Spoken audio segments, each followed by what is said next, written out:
¿Te gustaría mejorar tu liderazgo y sacar el verdadero líder que llevas dentro? Un buen líder es aquel que sabe coordinar y gestionar equipos de trabajo, es capaz de detectar y potenciar las habilidades de cada uno de sus miembros cuidando el clima laboral y motiva e inspira al equipo para conseguir los objetivos. Hola, soy Eliana Oliveros y formo parte del equipo IGAPE Responde en el ámbito personas. Soy coach y facilitadora del cambio.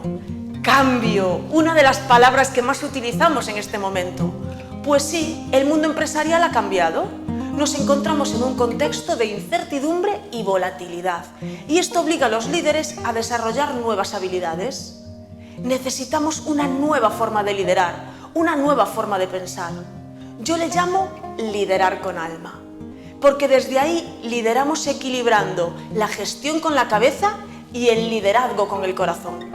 El verdadero liderazgo empieza por liderarnos a nosotros mismos. Sí, el autoliderazgo. Muchas veces los líderes están tan centrados en el exterior que se olvidan de que un buen liderazgo empieza en el interior. Para liderar a un equipo o para liderar tu proyecto, lo primero que tienes que hacer es liderarte a ti mismo. Y para eso es fundamental el autoconocimiento. Tu proyecto, tu equipo, solo crecerán hasta el punto en el que tú crezcas como persona, porque tus propios límites son los límites de la organización o del proyecto que lideras. Cuando un líder crece personal y profesionalmente, su equipo mejora exponencialmente. ¿Sabes qué ganas cuando conquistas la cima del autoconocimiento?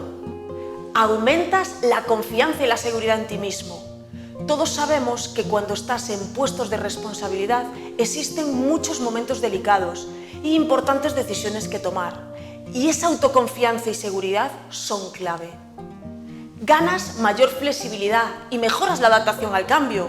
En estos momentos necesitamos ser más flexibles que nunca y fluir con los cambios, viendo esos cambios como oportunidades de crecimiento y aprendizaje.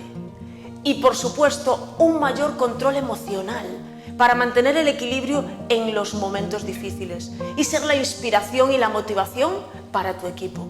Por eso, si tienes que liderar personas o liderar tu propio proyecto, es fundamental que te comprometas con tu desarrollo y crecimiento personal. Y si crees que es el momento de mejorar tus habilidades de liderazgo, de afianzar o de crear un equipo unido que disfrute trabajando e implicado, de definir nuevos objetivos o de darle una vuelta a los que ya tienes, con un plan de acción claro y bien estructurado, te esperamos en el programa IGAPE Responde en el ámbito personas, en donde ponemos en valor el mayor activo que tienen las empresas, que son las personas.